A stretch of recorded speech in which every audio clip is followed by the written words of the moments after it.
పక్కింటి వాళ్ళొచ్చి "సాయిత్రమ్మ, సాయిత్రమ్మ" అని పిలుస్తుంటారు. ఏంటి పార్వతమ్మ ఇలా వచ్చావు? ఇలా నీతో పని ఉండి వచ్చాం వదిన. నీ కొడుకొచ్చాడంట కదా!" అని చెప్పేసి చూస్తుండగానే ఈలోపే సింధూర స్నానం చేసి బయటికి వస్తుంది. "వదిన నువ్వు పక్కకు తప్పుకో" అని చెప్పేసి సింధూరని కిందికి మీదికి తడుముతూ, నీ కోడలు ఎంత బాగుందో వదిన" అని చెప్తా. "అది కాదమ్మా" అని చెప్తూ ఉండగానే, "ఏంటి అమ్మలక్కలు ఇలా వచ్చారు" అని చెప్పేసి చంటి వస్తాడు. చంటి అనగానే, "ఏం లేదురా చంటి, నువ్వు ఊర్లోకొచ్చావని తెలిసింది. అందుకే చూద్దామని వచ్చాం. కానీ నీ పెండ్లం ఎంత బాగుందిరా" అని చెప్పేసి అంటూ ఉండగానే చంటి ఒక్కసారిగా సింధూర వైపు చూస్తూ ఉంటాడు. సింధూర ఆ చీర కట్టడంతో, "అమ్మాయి గారు మీరు ఈ చీరలో అచ్చం దేవతలా ఉన్నారు" అని చెప్పేసి అనగానే, "చంటి ఎంత పెండ్లం మీద ప్రేమ ఉంటే మాత్రం అమ్మాయి గారు అంటావేంట్రా పెండ్లాన్ని పట్టుకొని" అనగానే, "అబ్బబ్బా మీ అందరికీ చెప్పలేక చచ్చిపోతున్నాను. అమ్మ ఈ ఊళ్ళో వచ్చిన కాంచి ఇదే గోలే.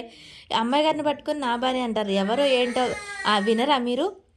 ఇవి మా అమ్మగారి కోడలు, మా అమ్మాయి గారు" అని చెప్పగానే, నీ భార్య కదా" అనగానే, "కాదు చెప్పేది వినరా పార్వతమ్మ, అయినా ఈ ఊళ్ళో నువ్వు ఎప్పుడన్నా ఎవరినైనా మాట్లాడనిచ్చావా పార్వతి" అని చెప్పగానే, "సర్లే అమ్మ ఏదో నీకు కోడలు వచ్చిందని చూద్దామని వచ్చాను. సరే ఇక ఎందుకు మేము ఇక్కడ వెళ్తాము" అని చెప్పేసి వాళ్ళు వెళ్తూ ఉంటారు. ఇక చంటి వాళ్ళమ్మ, "వెళ్ళండి వెళ్ళండి తిప్పుకుంటూ వచ్చారు" అని చెప్పేసి చంటి వాళ్ళమ్మ కూడా వాళ్ళతో పాటు మూతి తిప్పుతూ ఉంటుంది. అలా వెళ్ళిపోగానే, "అమ్మాయి గారు పల్లెటూరు వాళ్ళు కదా అలాగే అంటారు, మీరేమనుకోకమ్మా" అని చెప్పేసి చంటి వాళ్ళ అమ్మ చెప్తూ ఉంటుంది. "పర్వాలేదులే అమ్మ, అమ్మాయి గారు చాలా మంచిది, అర్థం చేసుకుంటుంది, అలా అస్సలు ఏమనుకోదు" అని చెప్పేసి చంటి సర్ది చెప్తూ ఉంటాడు. ఇక సింధూర